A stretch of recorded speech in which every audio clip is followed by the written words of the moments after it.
ఇంకా ఉత్తమనార్లో మొన్న తరుణ్ అనే వ్యక్తిని కొంతమంది ముస్లిం వ్యక్తులు హోలీ రోజున చంపేశారు. అవును. ఆ రోజు అయిపోయినాక మొత్తం హిందువులందరూ ఒకటై ఈద్ మీరు ఎలా జరుపుకుంటే మేము చూస్తామని చెప్పి నిన్న నైట్ నుంచి ఈ రోజు వరకు అసలు ఈద్ జరుపుకోకుండా చూసుకున్నారు అక్కడ హిందువులు. దాని గురించి మీరు ఏం చెప్పాలనుకుంటున్నారు?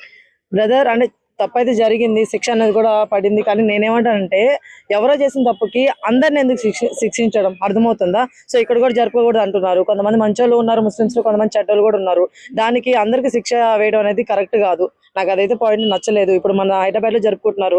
సో అందరూ ఎవరైనా ఎదురుపడుతున్నా కూడా హ్యాపీ రంజాన్ అని చెప్పుకుంటున్నాము, వాళ్ళు నవ్వుతున్నారు, అంతా బాగానే ఉంది కదా. సో ఎవరో చేసిన తప్పుకి అందరు శిక్ష వేయడం మాత్రం కరెక్ట్ కాదని నా ఫీలింగ్. అంటే అక్కడ ఏదైతే ముస్లిమ్స్ ఉన్నారో వాళ్ళు చేసిన తప్పు అని చెప్పి అక్కడ ముస్లిమ్స్ ఓకే ఒప్పుకుంటున్నారు. కానీ ఇక్కడ హైదరాబాద్ ఉన్న ముస్లిమ్స్ మాత్రం లేదు, వాళ్ళు సపోర్ట్ చేయండి, వాళ్ళు తప్పు చేయలేదని చెప్పి ఇక్కడ సపోర్ట్ వెళ్తుంది. అది కూడా బీఆర్ఎస్ పార్టీలో ఒక నేత సల్మాన్ అని చెప్పారు. అదే ఏమనుకోవద్దండి, నేతల గురించి లాగొద్దు, నేతల గురించి లాగొద్దు. పర్లేదు చెప్పండి, పర్లేదు. కరెక్ట్ కాదు. సరే ఇక్కడ ఉన్న ముస్లిం కొంతమంది సపోర్ట్ చేస్తున్నారు, ఏం చెప్పాలి బ్రో? నేనైతే ఒకటే చెప్తున్నాను బ్రదర్, ఇవన్నీ కాదు, ఒకటే విషయం చెప్తాను. ఇప్పుడు హిందువుల్లో కూడా కొంతమంది మంచోళ్ళు ఉంటారు, కొంతమంది చెడ్డోళ్ళు ఉంటారు. అర్థవుతున్నా? క్రిస్టియన్స్ లో కూడా కొంతమంది మంచోళ్ళు ఉంటారు, చెడ్డోళ్ళు ఉంటారు. ఇప్పుడు అలానే ముస్లిమ్స్ కూడా కొంతమంది మంచోళ్ళు చెడ్డోళ్ళు ఇద్దరు ఉంటారు. సో ఇప్పుడు ఒకటి జరిగినప్పుడు, అక్కడ శిక్ష అనేది పడినప్పుడు దానికి అందరి మీద తోయడం అనేది కరెక్ట్ కాదు.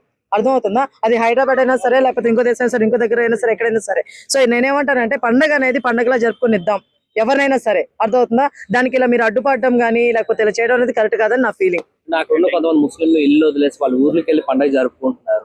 దాని గురించి మీరు ఏం చెప్తారు? అది కొంచెం దుర్మార్గంగా అనిపిస్తుంది కదా. మనం అట్లా చేయకూడదు కదా. ఎందుకంటే పండుగ అనేది పండుగలాగా జరుపుకుని వాళ్ళని అలా ఆపడం కూడా కరెక్ట్ కాదు. ఎందుకంటే ఎవడో ఒకటి ఎదో చేసిన పనికి అందరినీ ఇట్లా చేయడం అనేది కరెక్ట్ కదా నా ఫీలింగ్ కదా.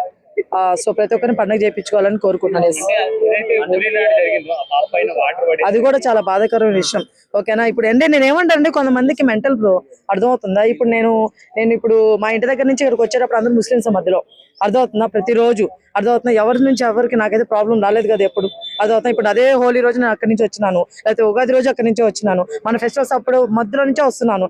ఎప్పుడు ఎవరు ఏం చేయలేదే. ఒక హిందూ నేను బొట్టు పెట్టుకున్నాను, కుంకాలు పెట్టుకున్నాను, ఇంకోటి పెట్టుకున్నాను, ఎవరేం చేయలేదు కదా. అదే చెప్తున్నాను, ఒక్కొక్క దగ్గర ఒక్కొక్క ఎదవలు ఉన్నారు. సో దానికి అందరినీ పనిష్మెంట్ అనేది ఇవ్వడం కరెక్ట్ కాదని చెప్తున్నా. అర్థమవుతుందా?